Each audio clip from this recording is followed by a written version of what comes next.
Fellas, welcome back. So today we're going to get into the whole trans kids issue. It's still going on. There's still tons of people that are on YouTube and other parts of the internet that are blaming the transgender community for their children now going through gender non-conforming issues. Notice I said blaming the transgender community for gender non-conforming children. That's the first issue right there. But we're going to get into a lot of different stuff, a lot of different stats, and we're going to talk about who should really be blamed. I personally feel the parents, the doctors, the insurance companies, and the legislation should be blamed. And I'm going to prove why. Because the transgender community, first of all, we don't want your children. We can have our own kids. There are no studies that show that trans people are adopting children at massive rates. First of all, there's so much discrimination that is involved. We don't usually go there. It's usually same-sex couples. As a matter of fact, the PubMed and National Institute of Health shows that 21% of same-sex couples are the adopters that go in and adopt kids. Trans people do not adopt children.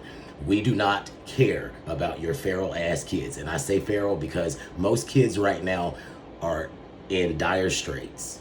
We see that from the educators that are reporting that kids aren't reading well all the way up to high school levels. Kids are behaving grossly in classrooms. We do not want your children. You should be more focused on that than you should be focused on us in our community.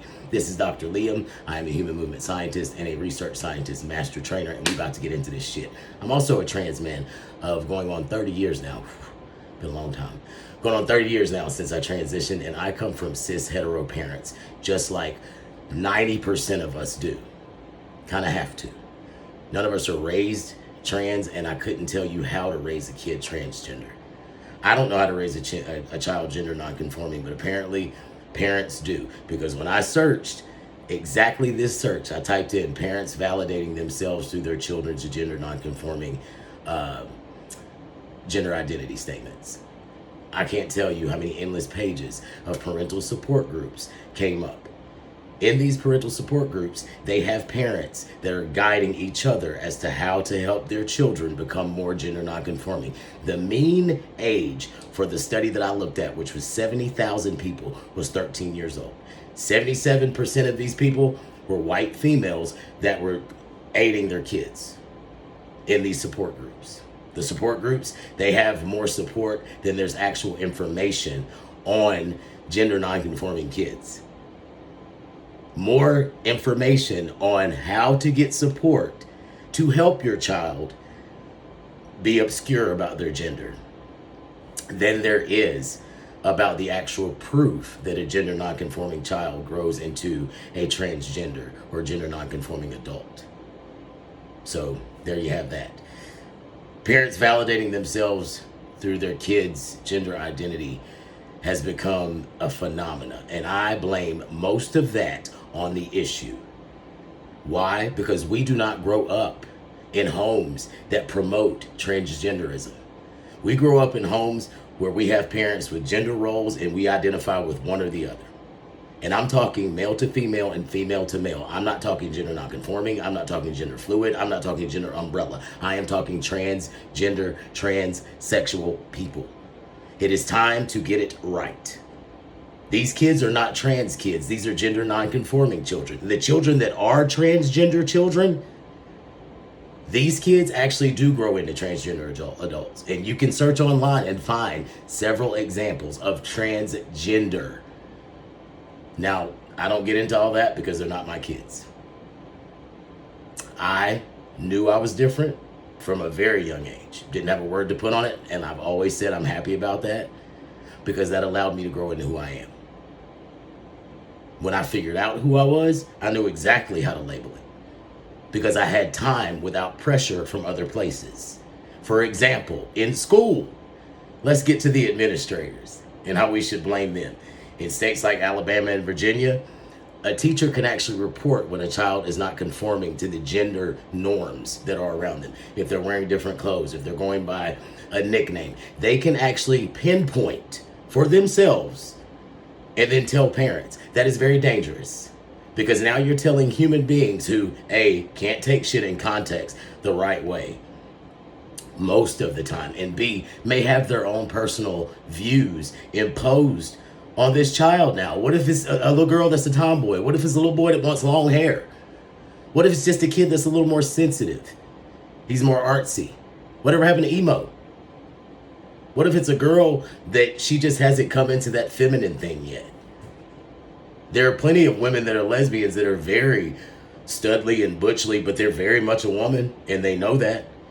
So now we've left that much power into the hands of regular administrators that have no professional training on how to spot any kind of psychological or mental issues that may be related to gender identity or dysmorphia. But it's the transgender community's fault. How?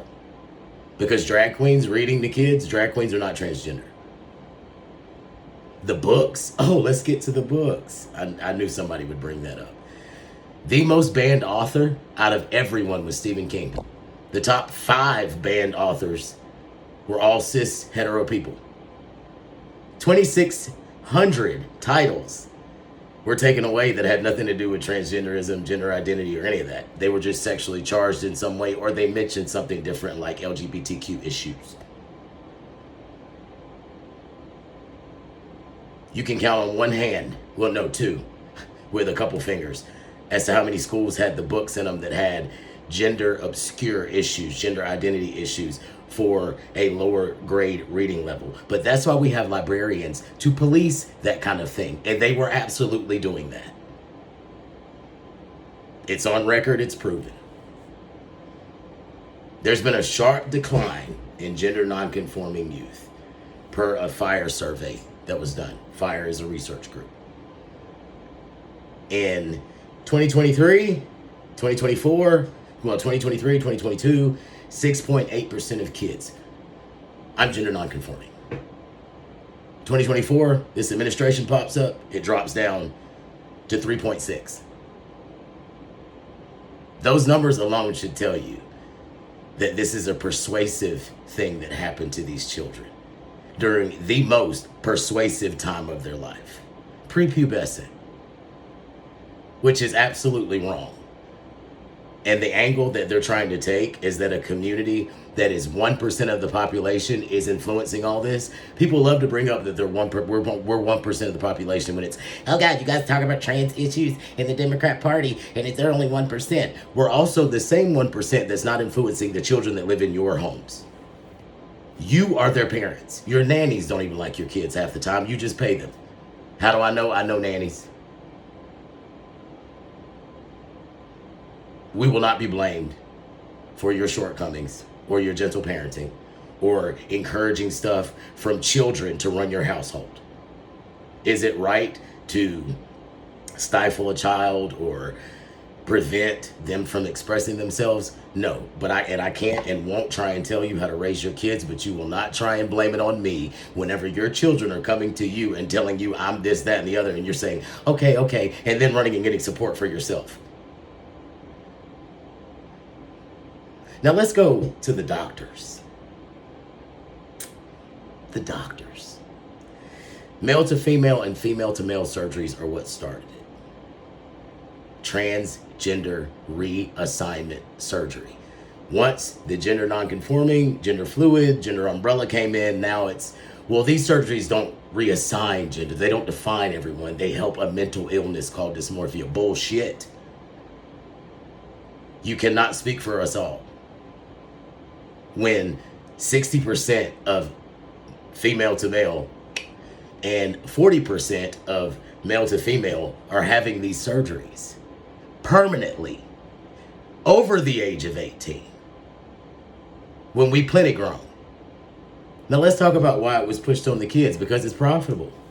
These surgeries range from $8,500 on the low end to $50,000 on the high. Fallows 50 G's. Could cost you more depending on where you go. I went to the best, it costs more.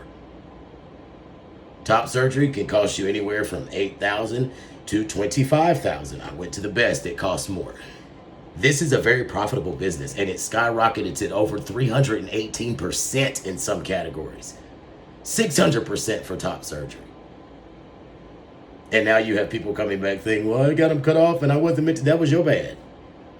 You should have went to the therapy. You should have went to therapy for the year. Because gender non-conforming, stay neutral in your body. Because this is permanent, and we love the fact that it is, because it is affirming, confirming. You affirm when you dress up and you feel a certain way and you present. You confirm when you have that permanent surgery. Notice I haven't mentioned a child.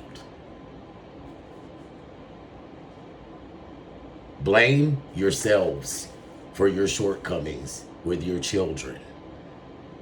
A Clockwork Orange, Breathless, The Telegraph Club, A Court of Mist and Fury, Last Night. Those are 5 books that were banned, the top 5. Those are top 5 cishet authors, cishet books.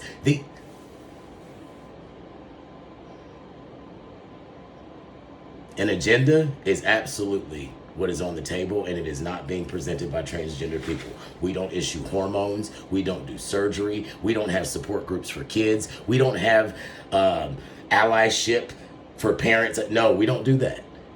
Transgender people do not run those things.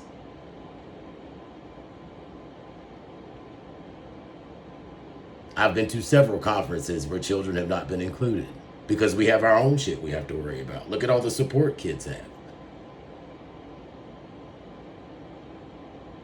If trans people wanted children, y'all know we can make them, right? I mean, we went through the phenomena of the guys that have babies. Trans couples get together. They can make their own children that look like them. Fellas, this is why I tell you, read for yourself, educate yourself. Because a lot of these arguments, people pull them right out of their ass. Or they mock another person. Or they put their own feelings in front of research. Fact has no place for feelings, and these are facts.